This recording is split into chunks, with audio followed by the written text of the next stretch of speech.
তো আমরা আজকে স্টার্ট করব বয়েলস ল। বয়েলস লটা আমি একদম ডিটেলসে করিয়ে দেবো, ঠিক আছে?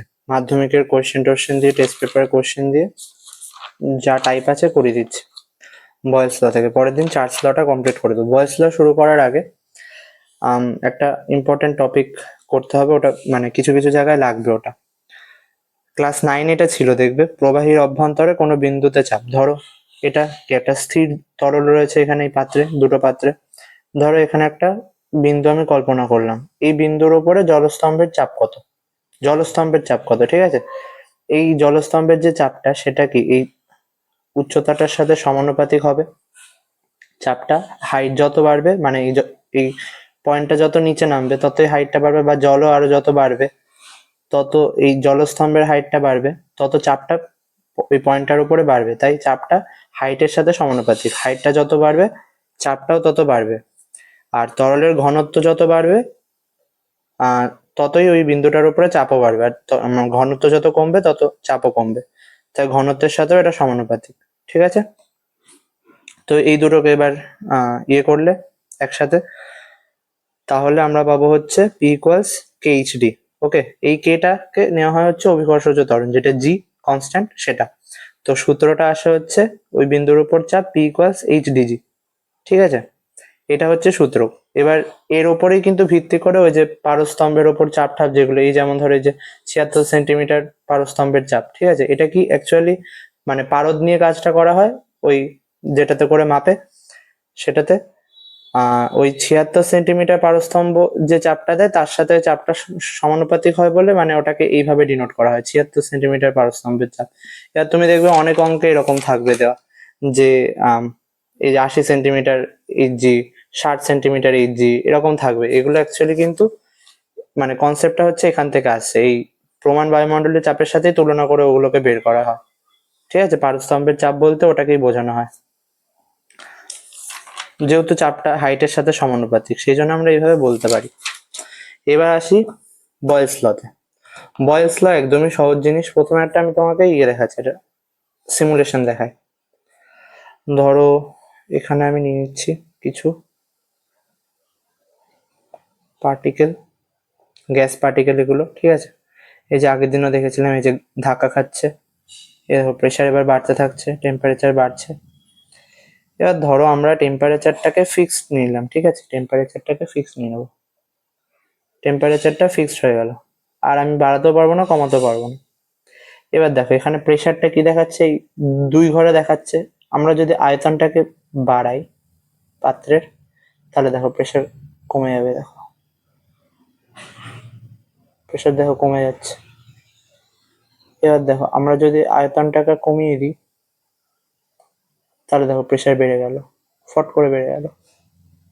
আবার দেখো কমায় যদি, দেখো এই প্রেশারটা কমে গেল। এটা যদি বাড়াই, তাহলে দেখেছো আয়তন বাড়লে গ্যাস কিন্তু চাপটা কম দিচ্ছে, আর আয়তন কমলে চাপটা বাড়ছে। কারণ কি, মানে বেশি জোরে জোরে ধাক্কা খাচ্ছে, তখন এক জায়গার মধ্যে অনেকগুলো পার্টিকেল চলে আসছে, তখন ধাক্কা ধাক্কি গুলো বেশি হচ্ছে দেওয়ালের গায়ে, সেই জন্য প্রেশারটা বেড়ে যাচ্ছে। আর আয়তন বাড়লে কি, ধাক্কা ধাক্কিটা কম হচ্ছে, স্পেসটা বেশি পাচ্ছে ওরা ঘোরা, সেই জন্য তখন প্রেশারটা কম পড়ছে।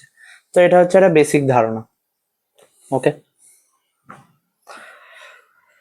এবার আসা যাক বয়েলের সূত্রে। আমরা কি নিয়েছিলাম, টেম্পারেচারটাকে ফিক্সড। এখানে দেখবে যত গ্যাসের যাই হবে এই 4টে রাশির উপরেই নির্ভর করে হবে সব, চাপ, আয়তন, উষ্ণতা, পরিমাণ। তো আমরা এখানে বয়েলের সূত্রে যেটা করব সেটা হচ্ছে উষ্ণতাটাকে ফিক্স ধরে নিলাম, কারণ উষ্ণতাকেও যদি কনসিডার করা হয় তখন আমরা এই দুটোর মধ্যে আগে রিলেশনটা বের করতে পারবো না। সেই জন্য বয়েল ইনি কি কাজ করেছিলেন, একটা এক্সপেরিমেন্ট করেছিলেন ভ্যাকুয়াম টিউব নিয়ে। সেখানে উনি দেখিয়েছিলেন যে এই ভরের সঙ্গে আয়তনের, সরি মানে চাপ, আয়তনের সঙ্গে চাপের একটা ব্যস্ত সমানুপাতিক সম্পর্ক থাকে যখন নির্দিষ্ট ভরের গ্যাস নেওয়া হয়। স্থির উষ্ণতায় কোনো নির্দিষ্ট ভরের গ্যাসের আয়তন ওই গ্যাসের চাপের সঙ্গে ব্যস্তানুপাতে পরিবর্তিত হয়, ঠিক আছে? মানে আয়তন যত বাড়বে চাপ তত কমবে, চাপ যত বাড়বে আয়তন তত কমবে। বুঝতে পেরেছো? এটা হচ্ছে ব্যাপার। এটাই এই বিবৃতিটা একদম নর্মাল জিনিস লিখে দেবে।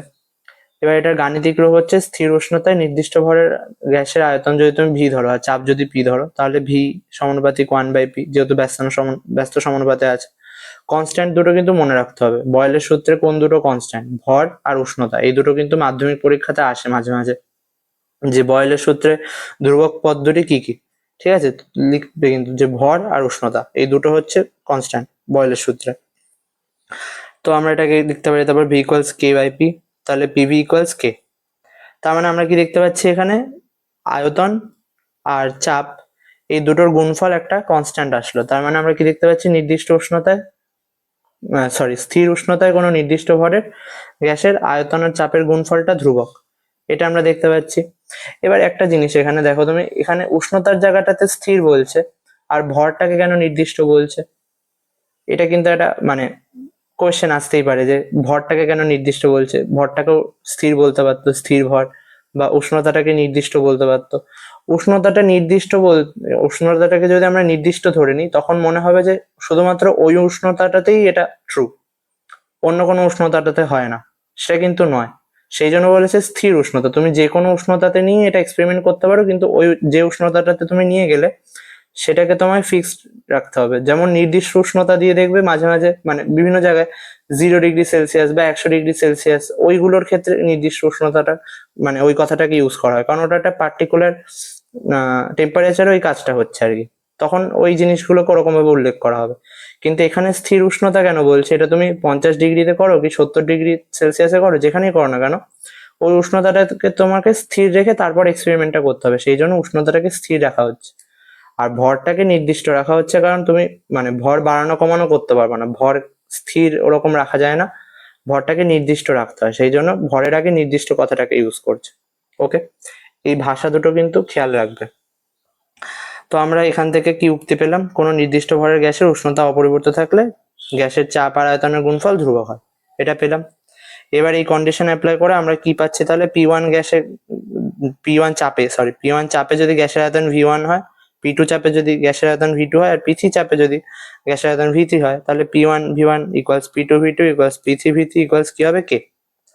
ওকে, একটা কনস্ট্যান্ট নির্দিষ্ট উষ্ণতা মানে স্থির উষ্ণতা আর নির্দিষ্ট ভরের ক্ষেত্রে। ওকে, আমারও মাঝে মাঝে গুলিয়ে যায় কথাগুলো বলতে বলতে। অনেক কোয়েশ্চেনেও যে সবসময় এইভাবেই লেখা থাকে তাও না। ওকে, এটা কিন্তু খুব ইম্পর্টেন্ট ফর্মুলা, এর উপরে ভিত্তি করে সব অঙ্কগুলো আসবে। এবার এটা অনেক টেস্ট পেপার অনেক স্কুলেই এটা করতে দেয়, মাধ্যমিকেও আসতে পারে, এটা অনেক জায়গাতেই থাকে যে বয়েলের সূত্র থেকে ঘনত্ব আর চাপের মধ্যে সম্পর্ক বের কর। আমরা কি জানি, ঘনত্ব ইকুয়ালস ভর বাই আয়তন। তাহলে এখানে কি আমাদেরকে ভরটাকে নির্দিষ্ট নিতে হবে, ঠিক আছে, ভর তো চেঞ্জ করা যাবে না, শুধু আয়তনটা আলাদা আলাদা হবে। তাই d1 ইকুয়ালস আমরা লিখতে পারি যে m/v1, d2 লিখতে পারি m/v2। তাহলে এবার v1টাকে এই পাশে নিয়ে গিয়ে d1টাকে এই পাশে নিয়ে আসলে কি হবে, m/d1, v1 ইকুয়ালস, আর v2 ইকুয়ালস তখন কি হবে, m/d2। তাহলে p1 v1 equals p2 v2 জায়গায় আমরা এবার এখান থেকে লিখতে পারি কি না, p1 into m/d1, p2 into m/d2। এবার দুপাশ থেকে কেটে গেলে আসবে p1/d1, p2/d2। এটা কিনা একটা কনস্ট্যান্ট আসবে, এই রেশিও গুলো সেম আসবে, p3/d3, p4/d4, যাই নাও না কেন তুমি, চাপ আর ঘনত্বটা যে রেশিওটা সেটা একটা কনস্ট্যান্ট আসবে নির্দিষ্ট ভরের ক্ষেত্রে স্থির উষ্ণতায়। তার মানে কি এটা একটা দেখো সমানুপাতে আসছে, যদি তুমি ডিটাকে এই পাশে নিয়ে যাও কে এর পাশে, তাহলে কি এটা সমানুপাতে চলে আসলো। এই হচ্ছে সম্পর্ক, ঠিক আছে। এবার আমরা আসবো গ্রাফে, লেখচিত্রের সাহায্যে বয়েলের সূত্রের প্রকাশ। এই গ্রাফটা কিন্তু মাধ্যমিক 22-এ এসেছিল আর এটা এসেছিল 18-তে, দুটোই ইম্পর্টেন্ট গ্রাফ, ঠিক আছে। তোমাদের বেলাতেও দিতে পারে, এখান থেকে শর্ট কোয়েশ্চেনও আসে, আবার মানে করেও দেখাতে বলে যে বয়েলের সূত্রটি লেখো এবং লেখচিত্র দুটি আঁকো, এইভাবে কোয়েশ্চেন আসে। তো একটা হচ্ছে পিভি লেখচিত্র, আমরা পিটাকে নিলাম ওয়াই অক্ষ বরাবর, ভিটাকে নিলাম এক্স অক্ষ বরাবর। আমরা কি দেখেছিলাম এখানে পিভি ইকুয়ালস কে, ঠিক আছে, একটা কনস্ট্যান্ট। তুমি যদি পিভির মান 4 ধরে নাও, ধরে নিলে তুমি পিভি ইকুয়ালস 4, ওকে। তাহলে এখানে যদি পি এর ভ্যালু যদি 1 হয়, ভি এর কত ভ্যালু হবে, 4, 4 একে 4। যদি পি এর ভ্যালু 2 হয়, ভি এর ভ্যালু কত হবে, 2, 2 দুগুণে 4। যদি পি এর ভ্যালু 4 হয়, ভি এর ভ্যালু কত হবে, 1, 4 একে 4। তার মানে গুণফল গুলো সবসময় সেম থাকছে, ঠিক আছে। দেখো একটা বাড়ছে তো আর একটা কমতে থাকছে, এই যে একটা বাড়ছে তো আর একটা কমতে থাকছে, একটা কমলে আর একটা বাড়তে থাকছে। এ দেখো, এই যে এটা 1 ঘর আর এটা হচ্ছে 4 ঘরে, দেখো পি এর ভ্যালু যখন 1 তখন ভি এর ভ্যালু কত আমরা পাচ্ছি 4, 4 একে 4। আবার যখন ভি এর ভ্যালু 2 তখন পি এর ভ্যালু আমরা পাবো 2, কারণ 2 দুগুণে 4। আবার যখন ভি এর ভ্যালু 1 তখন পি এর ভ্যালু দেখো 4 পাচ্ছি। বুঝতে পারছো ব্যাপারটা? ভি যখন 1, আয়তন যখন 1 একক, তখন চাপ আমরা পাবো 4 একক, 2 দুগুণে 4। তো গ্রাফটা এরকম আসে একটা, দেখবে বইতেও ছবি দেওয়া আছে। এটা বইতে দেখবে লেখা আছে শুধু সমপরাবৃত্ত। যদি এমসিকিউর আকারে আসে অনেক টেস্ট পেপারে বা মাধ্যমিকে অপশনে তাই থাকবে সমপরাবৃত্ত, কিন্তু যদি লিখতে বলে তোমাকে যে গ্রাফটা একে বিবৃত করো, তখন তুমি কিন্তু গ্রাফটার প্রকৃতি লিখবে আয়তাকার সমপরাবৃত্ত। ঠিক আছে, এটা কিন্তু একটা রেক্ট্যাঙ্গুলার হাইপারবোলা। ওকে, এটা আয়তাকার সমপরাবৃত্ত, এটা কিন্তু শুধু সমপরাবৃত্ত নয়, এটাকে আয়তাকার সমপরাবৃত্ত বলে। ঠিক আছে, আর এটাকে সমষ্ণ রেখাও বলে, যেহেতু একই উষ্ণতা এটাকে আঁকা হয়। এবার ধরো উষ্ণতা, এইটা একটা উষ্ণতা, ধরো তুমি আরেকটা উষ্ণতা নিলে, যদি এর থেকে বেশি উষ্ণতা নাও তখন গ্রাফটা এর উপর উঠে যাবে, আর যদি এর থেকে কম উষ্ণতা নাও তখন এর থেকে নিচে নেমে যাবে। ঠিক আছে, এই হচ্ছে বিষয়। নেক্সট আরেকটা গ্রাফ আছে আমাদের পিভিপি। ওকে, পিভিপি লেখচিত্র। তাহলে আমরা পিটাকে নিলাম এক্স অক্ষ বরাবর, পিভি কে নিলাম ওয়াই অক্ষ বরাবর। এবার দেখো পি এর তুমি যতই ভ্যালু বাড়াও না কেন, তুমি মানে পি এর যতই ভ্যালু বাড়াও না কেন, পিভি এর মান কি কনস্ট্যান্ট না 4? তাহলে এটা আমার ওই কনস্ট্যান্টেই থাকবে 4। আমি পি এর ভ্যালু যতই বাড়াতে থাকি না কেন এক্স অক্ষ বরাবর, পিভি এর ভ্যালু ওয়াই অক্ষ বরাবর নামবেও না কমবেও না। ঠিক আছে, মানে বাড়বেও না কমবেও না, একই থাকছে। দেখো, সেই জন্য এটা একটা এরকম সমান্তরাল সরলরেখা পাওয়া যায়। এবার এখানে যদি ভি থাকতো তাহলেও একই হতো। তখন কি সরলরেখাটা এখানে চাপ অক্ষের সাথে সমান্তরাল আছে, তখন আয়তন অক্ষের সাথে সমান্তরাল হতো। ঠিক আছে, এই অবধি ক্লিয়ার? এবার হচ্ছে নেক্সট বয়েলের সূত্র সম্পর্কিত কিছু সমস্যা আলোচনা। ওকে, এই দুটো বইতেও দেওয়া আছে, এটা মাধ্যমিক 2012-তে এসেছিল, অনেক টেস্ট পেপারে পাবে, আর এটাও মাধ্যমিকে আসতেই পারে, অনেক টেস্ট পেপারেও দেওয়া থাকে। ঠিক আছে, এই দুটো বইতে আছে। এবার এটা দিয়ে অনেক রকম কোশ্চেন করে, যে বেলুন ফোলানোর সময় বেলুনের চাপ আয়তন উভয় বৃদ্ধি পাচ্ছে, এখানে কি বয়েলের সূত্র খাটে না? এটি কি বয়েলের সূত্রের প্রযোজ্য নয়? ব্যাখ্যা করো। ঠিক আছে, এরকম ভাবে বিভিন্ন রকম ভাবে কথা ঘুরিয়ে আসে, মেইনলি একই কোশ্চেন আর কি, একই কনসেপ্ট। তো আমরা কি জানি বয়েলের সূত্রের ক্ষেত্রে ভর আর উষ্ণ ভর আর উষ্ণতাটা কি ফিক্স থাকছে না, কনস্ট্যান্ট থাকছে। কিন্তু বেলুন যখন তুমি ফোলাচ্ছ একটা বেলুনে, তখন তুমি কি বায়ু কি ভরতে থাকছো না, তখন কি ভরটা কনস্ট্যান্ট থাকছে? ভরটা তো বাড়তে থাকছে, রাইট? পার্টিকেল যাচ্ছে ওর মধ্যে, বায়ুর পার্টিকেল গুলো। তো সেই জন্য ওটার মধ্যে আয়তন বাড়ছে, চাপও বাড়ছে। তুমি যেহেতু মানে ভর বাড়াচ্ছ, সেই জন্য এটা কিন্তু বয়েলের সূত্রে প্রযোজ্য নয়। কারণ বয়েলের সূত্রে বলা আছে উষ্ণতা আর ভর ফিক্স থাকবে, কিন্তু এখানে যেহেতু বেলুন ফোলানোর সময় ভর ফিক্স থাকছে না, সেই জন্য এক্ষেত্রে বয়েলের সূত্র প্রযোজ্য নয়। এইভাবে লিখে দেবে, বইতেও লেখা আছে, দেখে নেবে। ব্যাখ্যাটা হচ্ছে এই। এবার হচ্ছে জলাশয়ের তলদেশ থেকে বায়ুর বুদবুদ জলের উপরে উঠে আসার সময় তার আয়তন ক্রমশ বাড়তে থাকে কেন?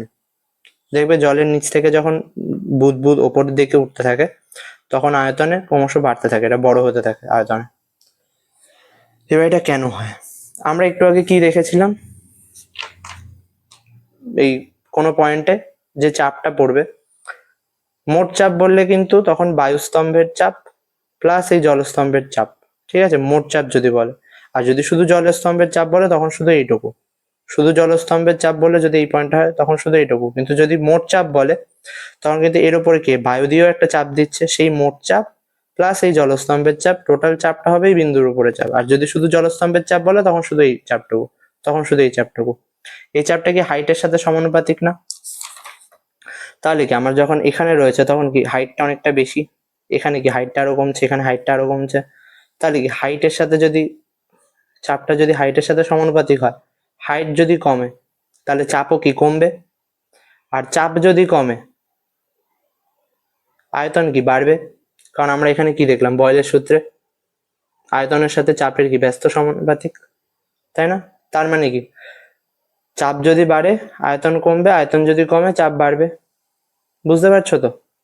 তাহলে যেহেতু এখানে যখন আমরা উপরে উঠছে এই বুদবুদটা, তখন জলস্তম্ভের উচ্চতাটা কি কমতে থাকছে, জলস্তম্ভের উচ্চতা কমতে থাকায় এটার চাপটা কমতে থাকছে। যেহেতু চাপ কমতে থাকছে সেই জন্য আয়তনে বাড়তে থাকবে বয়েলের সূত্রানুসারে। এখানে কি কি ধরে নেওয়া হচ্ছে না, জলের উষ্ণতাটা সব জায়গাতেই সেম, আর জলের ঘনত্বটা সব জায়গাতে সেম। এই দুটো কন্ডিশন এখানে মেনে নেওয়া হচ্ছে। ওকে, কারণ উষ্ণতাটাকে ফিক্স না রাখলে বয়েলের সূত্র প্রযোজ্য হবে না, সেই জন্য। বিষয়টা তাহলে ক্লিয়ার এখানে। এটা দেখবে বইতে সুন্দর করে ব্যাখ্যা করে দেওয়া আছে, সেটা এটা। এবার যদি বলে এই বুদবুদের উপরে মোট চাপ কত বলতো, এর উপরে যে জলস্তম্ভ যে চাপ দিচ্ছে সেই জলস্তম্ভের চাপ প্লাস এই হাইটের চাপ, সেই টোটালটা মিলিয়ে হচ্ছে বুদবুদের উপরে চাপ। আর যদি শুধু জলস্তম্ভের চাপ জিজ্ঞাসা করে তখন হচ্ছে শুধু এই জলস্তম্ভটুকুর চাপ। ঠিক আছে, ব্যাখ্যাটা হচ্ছে এটা। বুঝতে পেরেছো?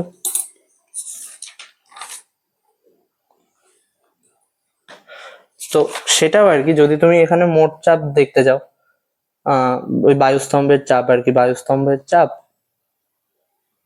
চাপ প্লাস জলস্তম্ভের চাপ। এবার বায়ুস্তম্ভের চাপটা কি দু ক্ষেত্রে সেম আসবে, এখানেও যা বায়ুস্তম্ভ চাপ দিচ্ছে এখানেও সেই একই বায়ুস্তম্ভ চাপ দেবে, শুধুমাত্র জলস্তম্ভের চাপটা ডিফারেন্ট হয়ে যাবে। এই যেহেতু এখানে হাইটটা কমতে থাকছে, শুধুমাত্র জলস্তম্ভের চাপটা কমবে যেহেতু, সেই জন্য এখানে আয়তনটা বেড়ে যাচ্ছে, বায়ুস্তম্ভের চাপটা কিন্তু ফিক্সই থাকছে। এবার এই কনসেপ্টটার উপর নির্ভর করে দেখবে আমরা আজকে একটা অঙ্ক করব এখানে, সেই জন্য এই কনসেপ্টটাকে বুঝে রাখাটা ইম্পর্টেন্ট, এই কনসেপ্টটাকে বুঝে রাখাটা ইম্পর্টেন্ট। ওকে, এবার আসা যাক অঙ্কে। ফার্স্ট অঙ্ক হচ্ছে মাধ্যমিক 2014-তে এসছে, খুবই সহজ অঙ্ক। নির্দিষ্ট তাপমাত্রায় কিছু পরিমাণ গ্যাসে চাপ প্রয়োগ করে আয়তন অর্ধেক করা হলো। তাহলে চাপ বৃদ্ধির পরিমাণ কত? আমরা ধরে নিলাম P1 V1 equals P2 V2। ওকে, এবার প্রথমে আয়তনটাকে আমরা ধরে নিলাম V, পরের আয়তনটাকে ধরে নিলাম তাহলে V/2 হবে। ওকে, V1 হচ্ছে এটা, V2 হচ্ছে এটা ধরে নিলাম। তাহলে P1 into V equals P2 into V/2, যেহেতু আয়তন অর্ধেক হয়ে যাচ্ছে তাহলে আমরা কি পাবো, VV কেটে গেলে 2P1 ইকুয়ালস P2। তাহলে আমরা কি পেলাম, P2 এর ভ্যালু 2P1 পেলাম। তাহলে আগে চাপ কত ছিল, P1 ছিল, পরে চাপ কত হলো, 2P1 হলো। তার মানে কি চাপটা দ্বিগুণ হয়ে গেল না? তো এটাই হচ্ছে অ্যান্সার, চাপের বৃদ্ধির পরিমাণ কত না, পূর্বের তুলনায় দ্বিগুণ হয়ে যাবে। ওকে, ক্লিয়ার।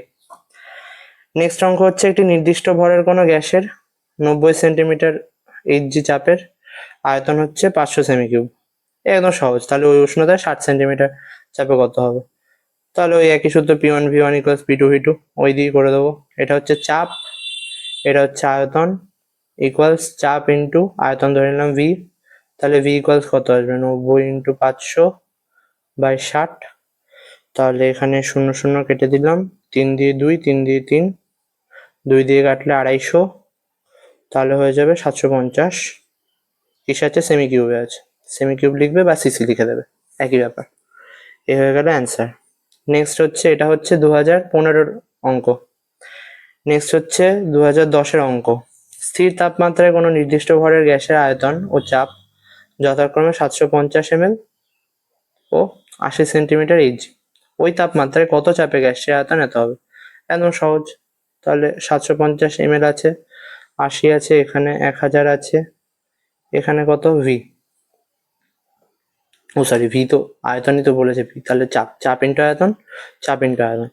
তাহলে P ইকুয়ালস 750 ইন্টু 80/1000, 250 দিয়ে ভাগ করলে এটা 4, এটা 3, 4 দিয়ে এটাকে ভাগ করলে 20, 3 20 60 সেন্টিমিটার Hg।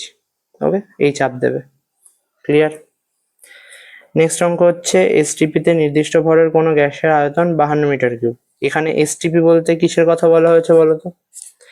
এই যে আমরা এখানে দেখলাম প্রমাণ বায়ুমণ্ডলীয় চাপ, এটাই হচ্ছে এসটিপি। ঠিক আছে, এটাই হচ্ছে স্ট্যান্ডার্ড টেম্পারেচার এন্ড প্রেসার, এটাকে এসটিপি ধরা হয়। এখানে কি আমরা 76 সেন্টিমিটার উঁচু পারস্তম্ভ ধরেছিলাম না?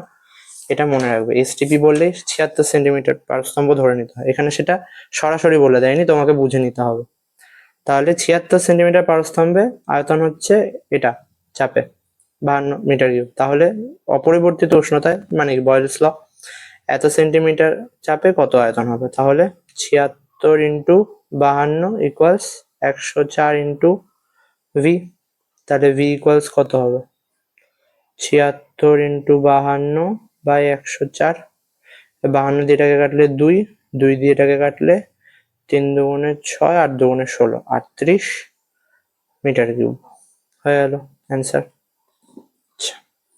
এবার এই অঙ্কগুলো যখন তোমাকে অনেকগুলো অঙ্কের মধ্যে দেবে না, তখন তুমি বুঝতে পারবে না কোনটা বয়েলস ল কোনটা চার্লস ল, ওগুলো প্র্যাকটিস করতে করতে বুঝে যাবে। এই জিনিসগুলোকে খেয়াল রাখবে যে অপরিবর্তিত উষ্ণতা বলে দিচ্ছে, তার মানে কি বয়েলস ল, চাপ আর আয়তনের মধ্যে রিলেশন বের করতে বলেছে। এগুলো এইভাবে বুঝতে হবে। এবার এটা হচ্ছে টেস্ট পেপারের অঙ্ক। এবার এখানে লাস্টের এই তিনটে একটু স্ট্যান্ডার্ড অঙ্ক দেওয়া আছে, ঠিক আছে, একটা দুটো এই তিনটে, আর দুটো এইচডাব্লিউ করিয়ে দিচ্ছি। দেখো এই অঙ্কটা ভালো অঙ্ক, এই অঙ্কটাও খুব ভালো অঙ্ক, সবই টেস্ট পেপারের অঙ্ক। আর এটাও টেস্ট পেপারের অঙ্ক, এটা অতটা কঠিন না।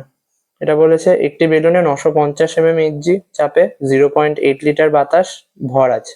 যদি উষ্ণতা সমান রেখে চাপ কমিয়ে 76 সেন্টিমিটার এইচজি চাপে আনা যায়, তবে ওই বাতাসের আয়তন কত হবে? ওকে, এখানে দেখো এটা কিন্তু সেন্টিমিটারে দিয়েছে আর এটা দিয়েছে মিলিমিটারে। তাহলে এটাকে কি আমাকে মিলিমিটারে কনভার্ট করতে হবে। আমার হাত কাঁপছে, ফোন ধরে রেখেছি কিন্তু আমার হাত প্রচন্ড কাঁপছে। তাহলে 76 সেন্টিমিটার পারস্তম্ভের চাপ মানে কি 760 মিলিমিটার, কারণ ডেসি সেন্টিমিলি।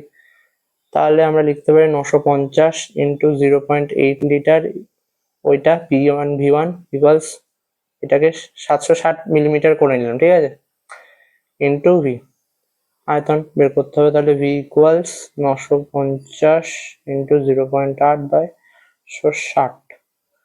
এটা কেটে দিলাম, এখান থেকে আনলে এটা আসবে 10, তার মানে আবার সেই 760 হয়ে গেল। এবার এটা সে যদি তুমি গুণ করো, 50টা 40 শূন্য, হাত আমার 4, 8 নং 72 আর 4 76, ও ওপর নিচ কেটে গেল।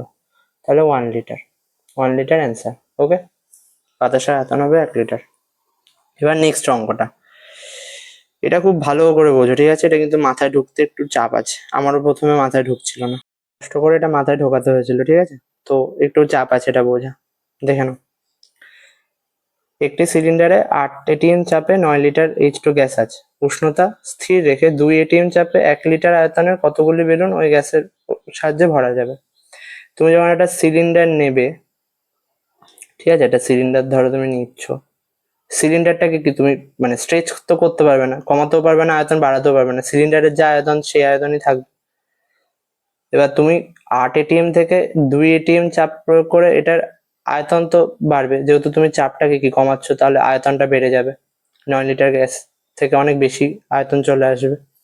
আর সে আয়তনটা বেসিক্যালি তুমি এখান থেকে ইউজ করে বেলুনগুলোকে ফোলাতে ইউজ করে দেবে, ঠিক আছে, কিন্তু এই এখানে কিন্তু 9 লিটার গ্যাস তোমার পড়েই থাকবে, যেহেতু এটা সিলিন্ডারের আয়তন।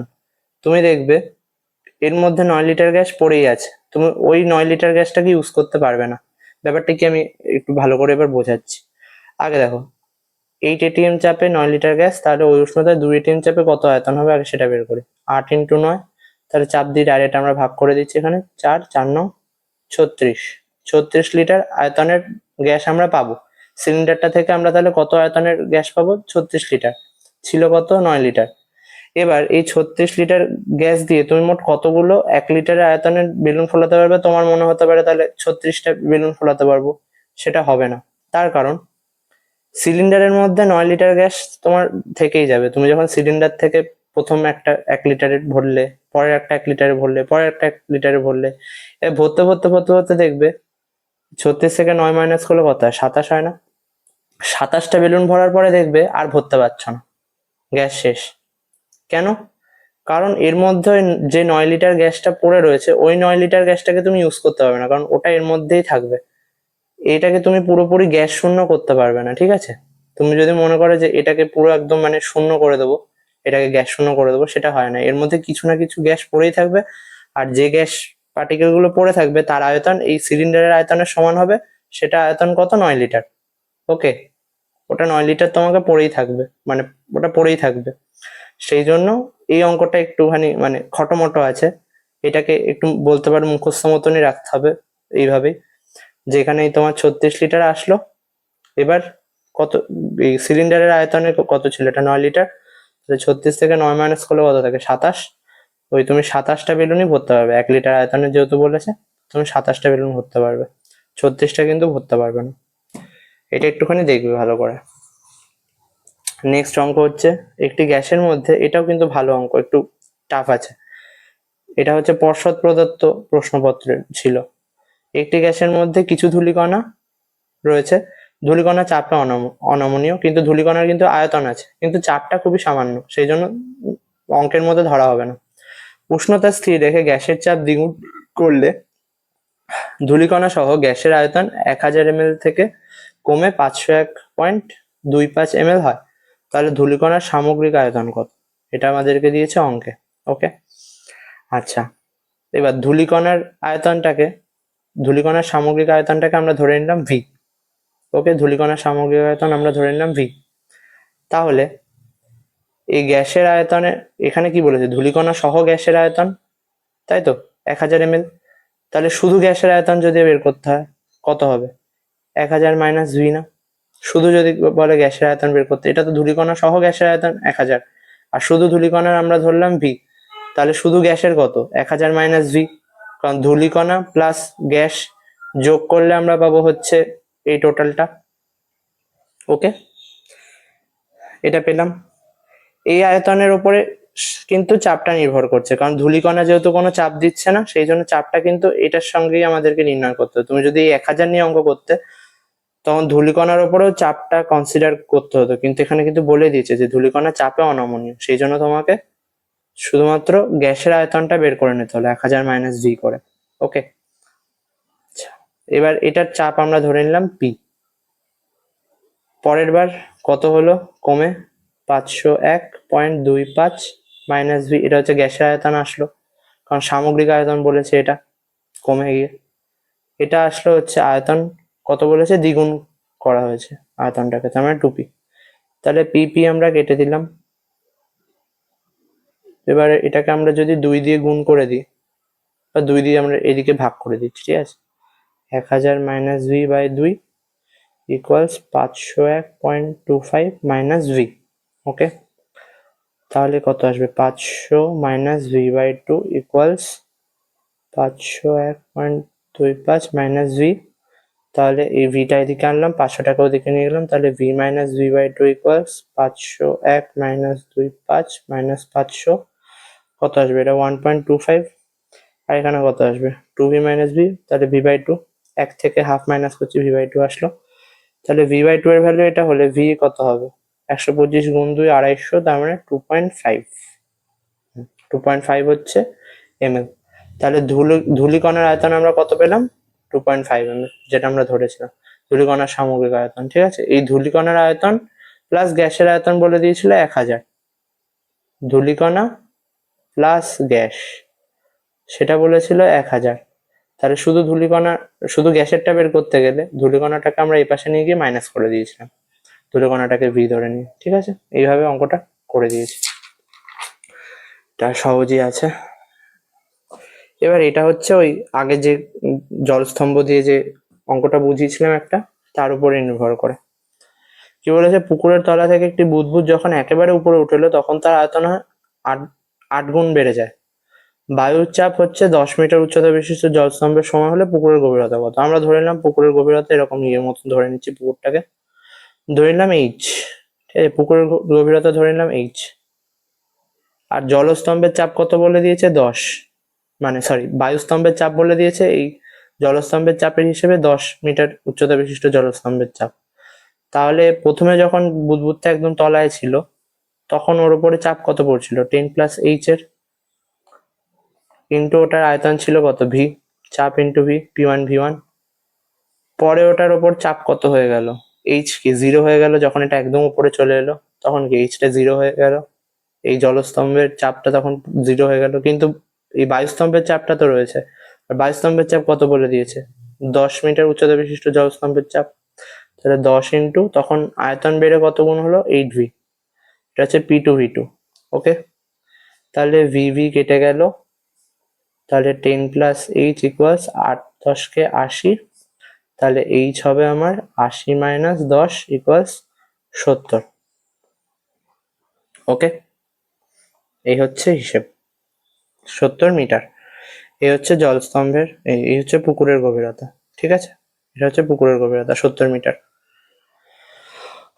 এইচ।